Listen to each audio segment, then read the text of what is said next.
Hello, welcome to another drunk review. So normally my drunk reviews are a movie, and then I do a lot of jump cuts because I'm drunk. I'm editing out all of the drunken randomness of my review and leaving in the stuff that I think is interesting and or funny. However, this time I am just going to set a timer for 2 minutes per film and talk about it because I did a marathon of films and I'm going to talk about all of them all at once, but I'm limiting myself 2 minutes per film. Those films are John Wick Chapter 2, The Bronze, Power Rangers, Logan, and Warcraft. First movie, John Wick Chapter 2.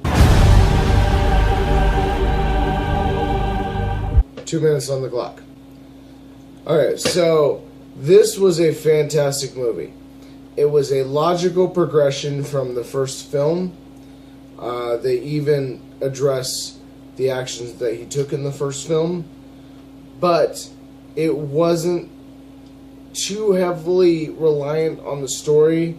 This movie is never going to be Oscar bait. That's not the point.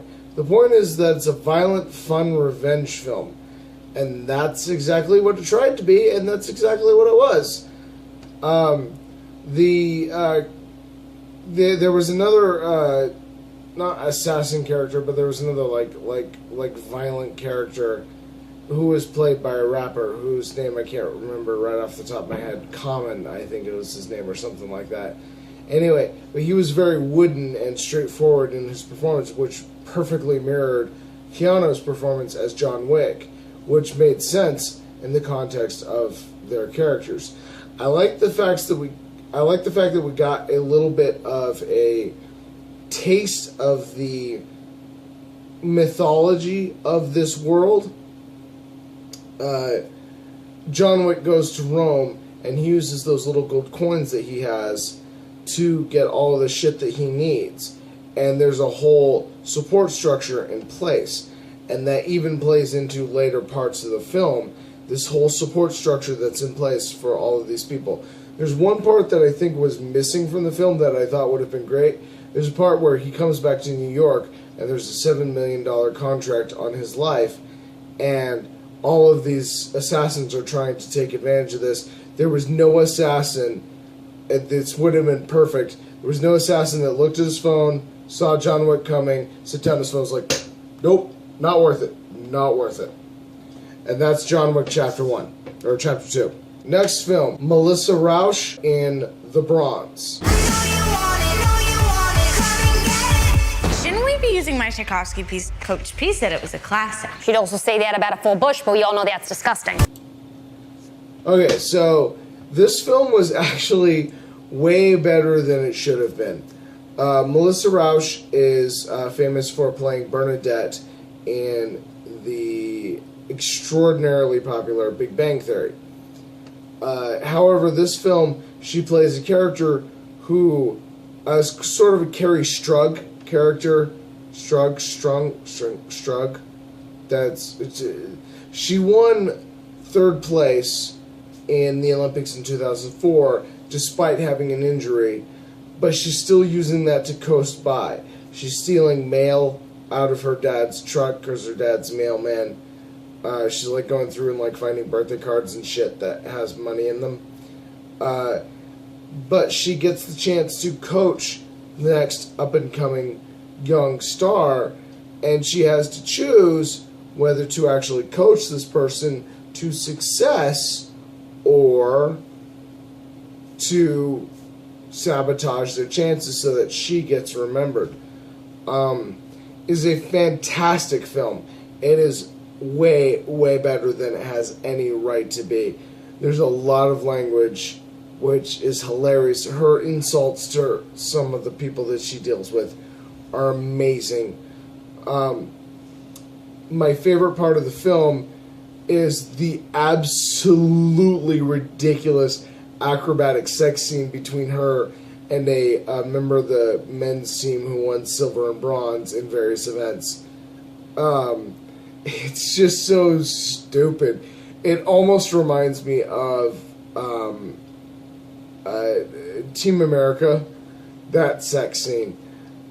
But this is a film that will it's actually a really good film. It will actually touch your heart just a little bit. So, next film, Power Rangers. Okay, so this film was meant for people like me. I was 5 years old when Power Rangers first came on the air, and this film was made exactly for people like me. It touched on real serious issues that teenagers and just people in general have in their lives, but without feeling the need to explicitly explain them to their audience. They relied on the audience's level of intelligence to look at these various problems. Like at one point, Billy says, "I'm on the spectrum." He doesn't say, "I'm autistic," he just says, "I'm on the spectrum." And we're expected to follow him from there, which is fine. That's good. I like a film that imagines that we as the audience have a certain amount of intelligence. It was a wonderful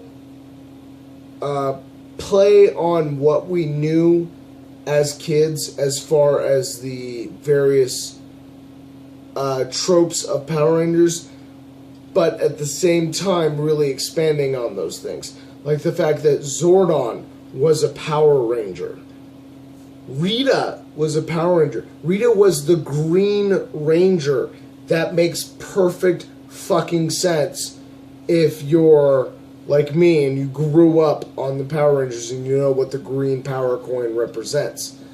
The one thing that I had a problem with is that the black Zord was not obviously a mastodon. I have no idea what it was. I looked really hard, and that's the end of my time, so let's move on to the next film. So next up is Logan. You still have time.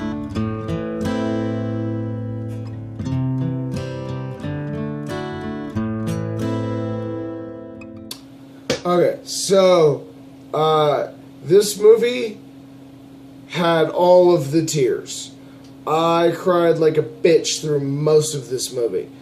Beth and I actually saw this movie, and we went to eat afterwards as a break between that and the next movie, and almost halfway through my film, or halfway through my food, I should say, I still felt like I needed to cry. It was fantastic.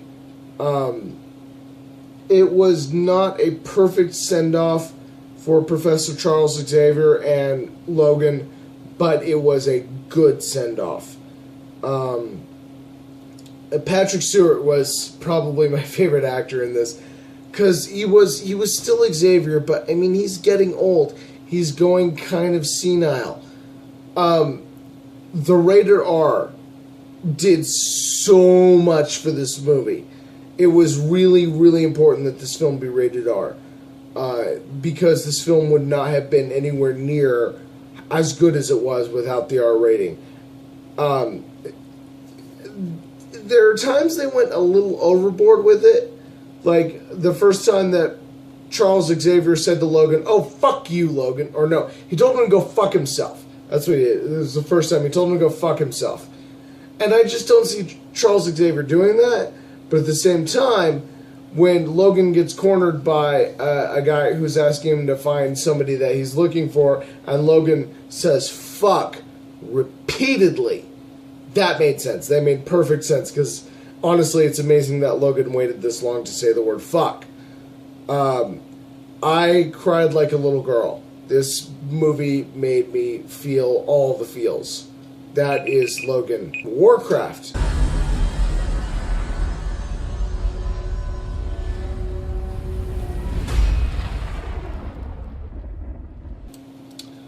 Okay, so Warcraft, as a fan of the series of video games, I enjoyed this immensely. If I was not a fan of the series of video games, I don't think I would have enjoyed this movie at all. There were times where I was looking at the screen going, oh, that's Gul'dan, oh, that's Durotar, oh, that's Medivh. But if you're not a fan of the series, I don't think you really would enjoy it as much. I feel like this movie was made for the fans, and it covered a lot of the history of the games, which is saying a lot because of how expansive the games have become, and because of all of the extended universe that the games have become to encompass. It has it's hard really to include all of that into a single movie.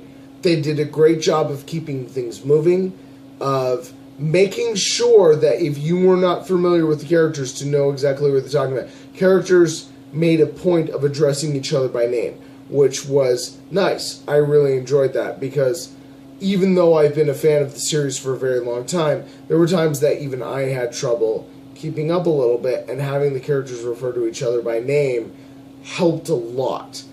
The art style was interesting because the orcs, anything that was computer generated, looked like the style of the game, but at the same time, the humans, anything that was not computer generated, looked like obviously a real person, which is not within the style of the games.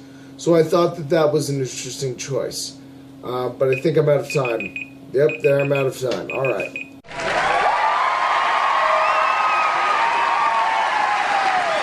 Last film, Rogue One.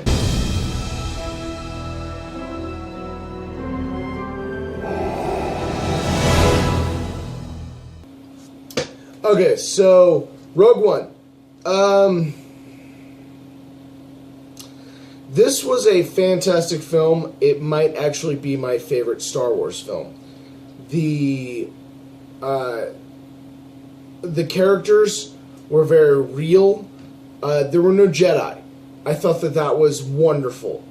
It was the Star Wars universe as affected by more or less normal people. And none of the people were really good people. The main character had spent most of her life as a criminal. One of the other main characters killed an informant just because he thought he was going to get caught.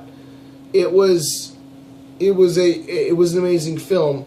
It also gave us a fantastic look into the interior of the rebellion and how that internal politicking worked. Because there had to have been some internal politicking. Because there really wasn't a lot of time between episodes 3 and 4, chronologically speaking. And so the resistance to the Empire, which was set up by the Senate, had to have been significant. And the creation of the Death Star would have been a really, really serious thing. Darth Vader in this movie, oh my fucking god. He was so incredible. And one of my favorite things, the little details, is that in the first movie he had sort of a dull armor, and then in 5 and 6, his armor's more shiny, and they made sure to have him have the dull armor because this is in between 3 and 4, so that was cool. And the scene where he, in the hallway, where he just takes out a bunch of rebel soldiers, oh my god, nerdgasm, and that's my timer. This was a rapid-fire drunk review. I hit 6 movies, 2 minutes each. I hope you guys enjoyed it. Thank you very much. You guys have a wonderful night.